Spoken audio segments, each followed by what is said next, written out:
आज पहला अवसर है, मैं आप सबसे यहाँ पर भेंट हो रही है, चूँकि चुनाव के इस महायज्ञ में, लोकतंत्र के महापर्व में सभी लोग, आप सब लोग अपनी बड़ी भूमिका निभा रहे हैं। क्योंकि मैं देवभूमि उत्तराखंड से आज रोहतक, अम्बाला, पंचकुला और अनेक स्थानों पर आज कार्यक्रमों में मैं सम्मिलित हो रहा हूँ, तो मुझे ऐसा लगता था कि आप सब लोगों से मुखातिब हूँ और थोड़ी सी चर्चा चुनाव के संबंध में करूँ। देश और प्रदेश के अनेक स्थानों पर मैं इस चुनाव में गया हूँ और इस चुनाव में एक बात देखने को मिल रही है कि दो प्रकार की विचारधाराएं और दो प्रकार के राजनीतिक ध्रुव, राजनीतिक दल इस चुनाव के मैदान में हैं। एक तरफ मोदी जी के नेतृत्व में एनडीए और भाजपा, जो देश को प्रथम मानकर काम करने वाले दल हैं। मोदी जी पूरे देश को अपना परिवार मानकर काम कर रहे हैं और पिछले 10 सालों में एक पल भी रुके बिना, कहीं पर भी विश्राम किए बिना, प्रत्येक पल और प्रत्येक क्षण उन्होंने देशवासियों के लिए लगाया है, अपने पारिवारिक जनों के लिए लगाया है, क्योंकि वो पूरे देश को अपना परिवार मानते हैं। और इन 10 सालों में भारत का मान सम्मान, स्वाभिमान, पहचान पूरी दुनिया के अंदर बढ़ी है और हर भारतवासी का सीना गर्व से ऊंचा हुआ है। दुनिया के दूसरे देशों में भी जो भारत के लोग रहते हैं, उनका भी वहाँ मान सम्मान बढ़ा है।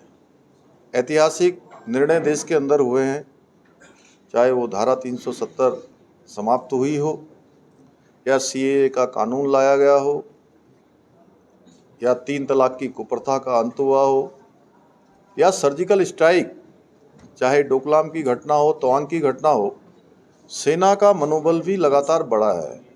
इसके साथ साथ भगवान श्री राम का मंदिर लंबे समय से, जिसकी प्रतीक्षा हर एक राम भक्त और राष्ट्र भक्त कर रहा था, वो प्रतीक्षा भी पूरी हुई और इस युग में पैदा हुए लोगों को भगवान राम का ये युग भी, इस युग में भी आने का सौभाग्य प्राप्त हुआ। ये मोदी जी के नेतृत्व के कारण हुआ। करोड़ों लाखों लोगों ने इसके लिए संघर्ष किया, कारसेवकों ने अपना जीवन लगाया और एक भव्य और दिव्य मंदिर बनकर आज तैयार हो गया। 1 लाख से भी ज़्यादा लोग प्रत्येक दिन आज वहाँ पर भगवान के दर्शन कर रहे हैं, उस स्थान पर जा रहे हैं। ये अपने आप में हम सब लोगों के लिए बहुत गौरव की बात है। और जहाँ भगवान राम का मंदिर बन गया, वहीं काशी में काशी विश्वनाथ का कॉरिडोर बन गया, महाकाल लोक बन गया। और मैं उत्तराखंड से आता हूँ। उत्तराखंड में आप सबको ध्यान में होगा कि 2013 में एक बड़ी आपदा उत्तराखंड में आई थी, जिसमें भगवान केदारनाथ जी का सारा प्रांगण जो क्षतिग्रस्त हो गया था, बहुत उसको नुकसान हो गया था। उस क्षतिग्रस्त प्रांगण को भी फिर से नवनिर्माण और पुनर्निर्माण करने का काम, भव्य केदार और दिव्य केदार बनाने का काम आदरणीय प्रधानमंत्री मोदी जी के नेतृत्व में आगे बढ़ा। और केदारनाथ के साथ साथ भगवान बद्री विशाल का भी मास्टर प्लान, उस पर भी तेज़ी से काम हो रहा है। चूँकि मैं केदारनाथ का इसलिए भी उल्लेख कर रहा हूँ कि पूरे देश और दुनिया के लोगों की आस्था भगवान केदार में और बद्री विशाल में है। 4 धाम यात्रा आजकल चल रही है। आने वाले समय में केदारनाथ की यात्रा भी बहुत आसान और बहुत कम समय की हो जाएगी, क्योंकि वहाँ पर रोपवे निर्माण का काम हमारे प्रधानमंत्री जी के नेतृत्व में प्रारंभ हो गया है।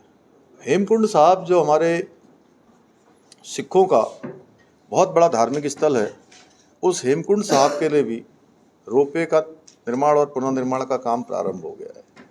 ऐसे अनेक हमारे धार्मिक स्थलों का आज नवनिर्माण, पुनर्निर्माण हो रहा है। देश को आज अनेक अनेक जो उपलब्धियां हैं वो प्राप्त हो रही हैं। चाहे आज चंद्रमा में चंद्रयान स्थापित हो, आदित्ययान का सफल प्रक्षेपण हो, या भारत के अंदर G20 का सफल आयोजन हो। और इस G20 के सफल आयोजन ने पूरी देश दुनिया के अंदर भारत की शक्ति, भारत का सामर्थ्य और भारत की संस्कृति को दुनिया में ले जाने का काम किया है। अनेक ऐतिहासिक डिसीजन हुए हैं। कोरोना महामारी में दुनिया के बड़े बड़े देश अव्यवस्थित हो गए, उनकी अर्थव्यवस्थाएं पूरी तरह से चरमरा गई और अपने जो सामान्य कामकाज हैं वह भी उन देशों के प्रभावित हो गए जो देशों की अच्छी अर्थव्यवस्था मानी जाती थी। चूँकि मैं ये बात आप सबको इसलिए कह रहा हूँ कि G20 के 3 आयोजन देवभूमि उत्तराखंड में भी हुए और जो पहला आयोजन था रामनगर में हुआ था, जिम कॉर्बेट जहाँ पर है, और वहाँ जब मैं उनके प्रतिनिधियों से एक रात्रि भोज हम लोगों की तरफ से वहाँ आयोजित था, मैंने जब उनसे पूछा कि इसमें कितने देशों के लोग आए हैं, तो उन्होंने कहा कि 3 देशों के लोग नहीं पहुँच पाए, उसमें से एक अर्जेंटीना जैसा देश भी था। तो मैंने उनको पूछा कि अर्जेंटीना के लोग क्यों नहीं आए, तो उन्होंने कहा कि उनके इंतज़ाम नहीं हो पाए। तो आप अंदाज़ा लगा सकते हैं कि ऐसे समय में जब दुनिया पूरी तरह से अव्यवस्थित हो गई, उस समय में भी हमारे देश की अर्थव्यवस्था 11वें नंबर की अर्थव्यवस्था से 5वें नंबर की अर्थव्यवस्था हो गई। तो एक अच्छा शानदार जो हमारा नेतृत्व है, विजनरी लीडरशिप है, उसके कारण से संभव हुआ। गरीब कल्याण की योजनाएं देश के अंदर चली हैं।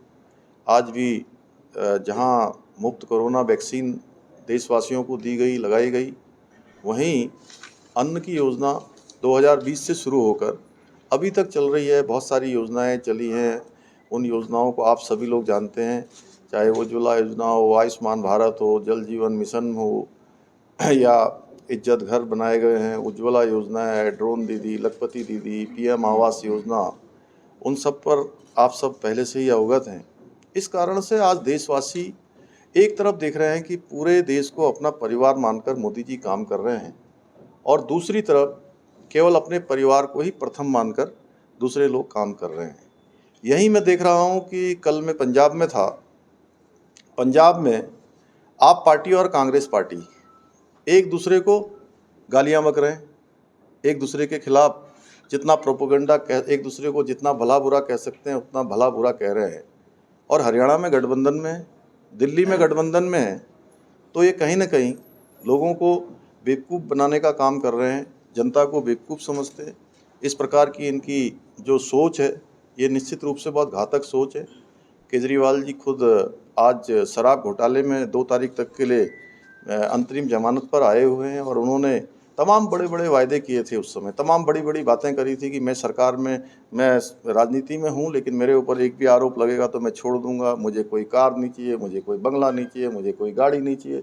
आज जिस प्रकार से आपने देखा होगा उनके घर में ही जो है कितने रुपए लग गए, आप सबकी जानकारी में है। किस प्रकार से आज जो उनके यहाँ पर मारपीट हो रही है, कल ही जो है स्वाति उनके साथ जिस प्रकार से मारपीट हुई है, क्योंकि सबको पता है केजरीवाल जी फिर से जेल जाएंगे और उनके ऊपर आरोप सिद्ध होते ही उनको सज़ा हो जाएगी, उनको मुख्यमंत्री की कुर्सी छोड़नी पड़ेगी।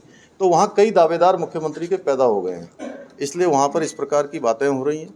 और ये जो गठबंधन बना है, ये गठबंधन कोई सरकार बनाने का गठबंधन नहीं है, क्योंकि पूरे देश के अंदर पूरा पश्चिम, उत्तर, दक्षिण, कश्मीर से लेकर कन्याकुमारी, अटक से लेकर कटक तक आज लोग मोदी जी को प्रधानमंत्री बनाना चाहते हैं। उसके लिए लोग आगे बढ़ चढ़कर इस चुनाव को अपने हाथों में ले रहे हैं, और इनको भी पता है कि हमारी सरकार नहीं बनने वाली है। आप देखिए कि कांग्रेस पार्टी के युवराज जिस प्रकार से अपनी परंपरागत सीट छोड़कर अमेठी, जो उनकी परंपरागत सीट होती थी, उस सीट पर उन्होंने पर्चा दाखिल करना, वहाँ से चुनाव लड़ना, वो हिम्मत नहीं कर पाए। ये इस बात का प्रमाण है कि उन्होंने हार मान ली है, और पूरी पार्टी उनकी जो है कोई मनोबल उस पार्टी का नहीं है। दक्षिण के राज्यों में भी इस बार उनका जनाधार घट रहा है, वहाँ भी भाजपा का जनाधार बढ़ रहा है। इसलिए ये गठबंधन सरकार बनाने का नहीं है, ये गठबंधन अपने परिवारों को बचाने का गठबंधन है। ये गठबंधन अपनी पार्टियों का अस्तित्व बचाने का गठबंधन है। ये गठबंधन इनके भ्रष्टाचार और घोटालों को छुपाने का गठबंधन है। ये गठबंधन तुष्टीकरण की राजनीति करके उसी एक वोट बैंक को आगे बढ़ाना और वोट लेने का गठबंधन है, जिसका काम कांग्रेस पार्टी देश की आज़ादी से लेकर आज तक करती रही है।